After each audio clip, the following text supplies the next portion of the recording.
ഒരുപാട് ആൾക്കാർ ചോദിക്കുന്ന ഒരു ചോദ്യമാണ് നമ്മുടെ മുഖ്യമന്ത്രിയുടെ ആസ്തി എത്രയാണെന്ന്. അത് നമുക്ക് ജമിനിയോട് ചോദിക്കാം. ജമിനി, നമ്മുടെ കേരളത്തിലെ മുഖ്യമന്ത്രിയുടെ ആസ്തി എത്രയാണ്, ഒന്ന് പറയാമോ?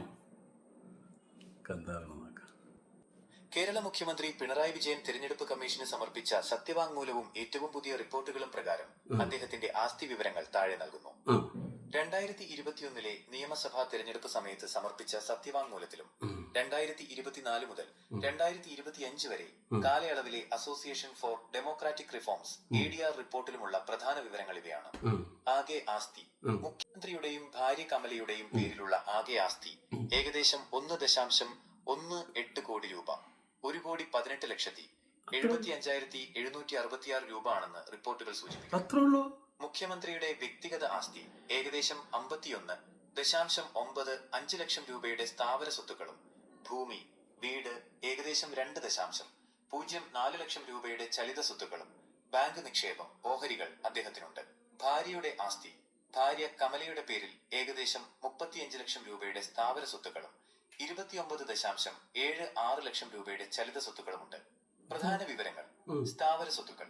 കണ്ണൂർ ജില്ലയിലെ പിണറായിലുള്ള വീടും അതിനോട് ചേർന്നുള്ള സ്ഥലവുമാണ് പ്രധാന ആസ്തി. ഇതിനെ ഏകദേശം 86.95 ലക്ഷം രൂപയാണ് മതിപ്പുവില കണക്കാക്കിയിരിക്കുന്നത്. നിക്ഷേപങ്ങൾ. Kannur international airport limited, KIAL, Malayalam communications തുടങ്ങിയ സ്ഥാപനങ്ങളിൽ ഓഹരി പങ്കാളിത്തമുണ്ട്. വാഹനം. മുഖ്യമന്ത്രിയുടെ പേരിൽ സ്വന്തമായി വാഹനങ്ങളില്ല. കടബാധ്യതകൾ. അദ്ദേഹത്തിന് ബാധ്യതകളോ വായ്പകളോ ഇല്ലെന്നാണ് സത്യവാങ്മൂലത്തിൽ വ്യക്തമാക്കിയിരിക്കുന്നത്.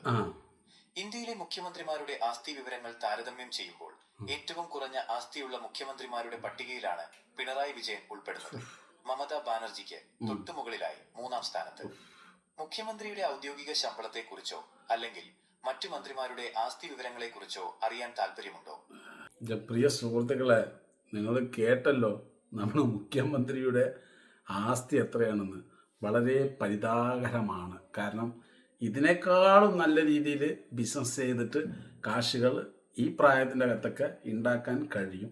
പക്ഷെ രാഷ്ട്രീയത്തിൽ ഇറങ്ങിയതുകൊണ്ട് ഒന്നും ഉണ്ടാക്കാൻ കഴിഞ്ഞിട്ടില്ല എന്ന് വിചാരിക്കുന്നു. അപ്പോൾ പ്രിയ സുഹൃത്തുക്കളെ, നിങ്ങളുടെ വിലപ്പെട്ട അഭിപ്രായം കമൻറ്റിലൂടെ പറയുക.